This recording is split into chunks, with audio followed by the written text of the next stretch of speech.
Genesis 30. We were on 29 last night. Jacob married two women. He married Leah and Rachel, and he's had four sons with Leah so far.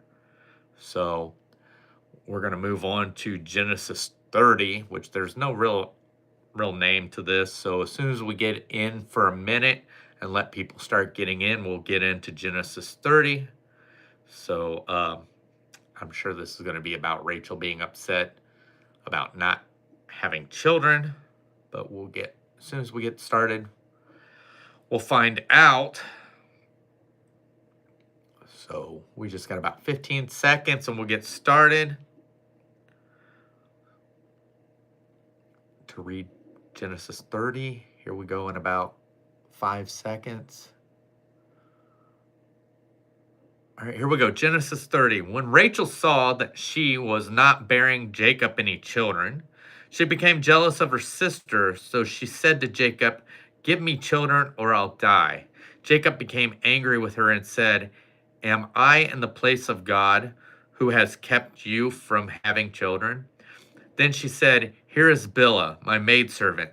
Sleep with her so that she can bear children for me, and that through her I too can build a family." So she gave him her servant Bilhah as a wife. Jacob slept with her, and she became pregnant and bore him a son. Then Rachel said, "God has vindicated me. He has listened to my plea and given me a son." Because of this, she named him Dan. Rachel's servant Bilhah conceived again and bore Jacob a second son. Then Rachel said, "I have had a great struggle with my sister, and I have won." So she named him Naphtali. When Leah saw that she had stopped having children, she took her maidservant Zilpah and gave her to Jacob as a wife. Leah's servant Zilpah bore Jacob a son. Then Leah said, "What good fortune!" So she named him Gad. Leah's servant Zilpah bore Jacob a second son. Then Leah said, "How happy I am! The woman will call me happy."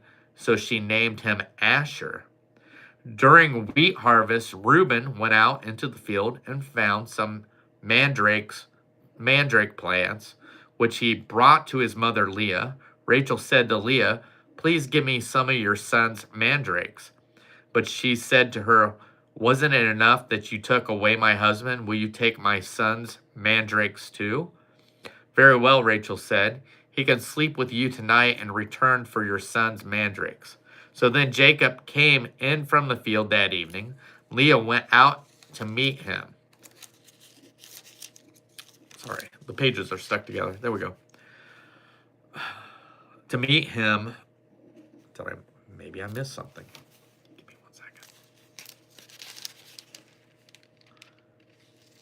"You must sleep with me," she said. "I have hired you with my son's mandrake." So he slept with her that night.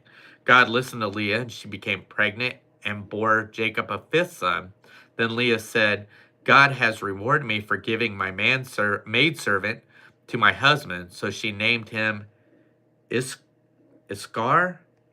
So Leah conceived again and bore Jacob a sixth son. Then Leah said, "God has presented me with a precious gift. This time my husband will treat me with honor because I have bore him six sons." So she named him Zebulun. So sometime later, she gave birth to a daughter and named her Dinah.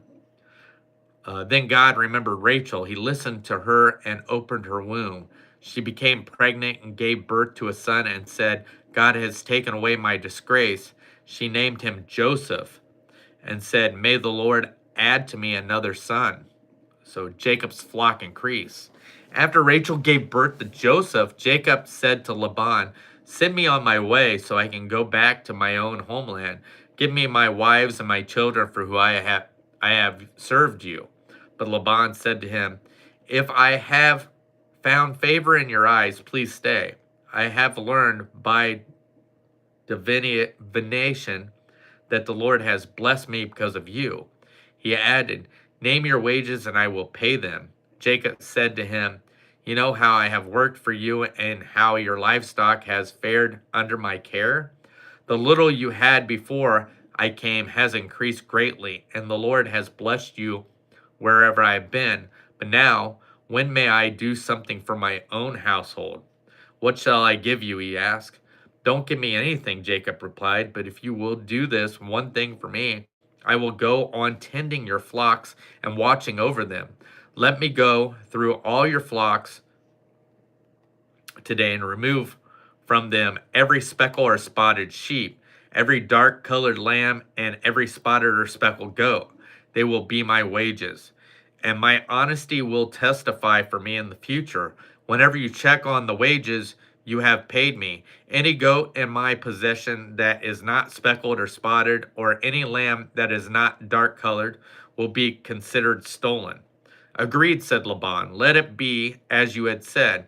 That same day he removed all the male goats that were streaked or spotted, and all the speckled or spotted female goats, all that had white on them, and all the dark colored lambs, and he placed them in the care of his son. Then he put a 3-day journey between himself and Jacob. While Jacob continued to tend the rest of Laban's flock, Jacob, however, took fresh cut branches from popular almond and plane trees and made white stripes on them by peeling the bark and exposing the white inner wood of the branches. Then he placed the peeled branches in all the watering troughs so that they would be directly in front of the flock when they came to drink. When the flocks were in heat and came to drink, they mate in front of the branches, and they bore young that were streaked or speckled or spotted. Jacob set apart the young of the flock by themselves, but made the rest face the streak and dark colored animals that belonged to Laban. Thus he made separate flocks for himself and did not put them with Laban's animals. Whenever the stronger females were in heat, Jacob would place the branches in the troughs in front of the animals so they would mate near the branches. But if the animals were weak, he would not place them there. So the weak animals went to Laban, and the strong ones went to Jacob. In this way, the man grew exceedingly prosperous and came to own large flocks and maid servants and men servants and camels and donkeys. So that was it. That was Genesis 30. Come back tomorrow for Genesis 31. Jacob returns home. Jacob flees from Laban. So, like I said, this is just something I made a commitment to doing, of reading a chapter every night. Thank you guys for joining me. I hope you come back for Genesis 31 tomorrow night. And that is going to do it. We'll see you later. Bye, Kevin.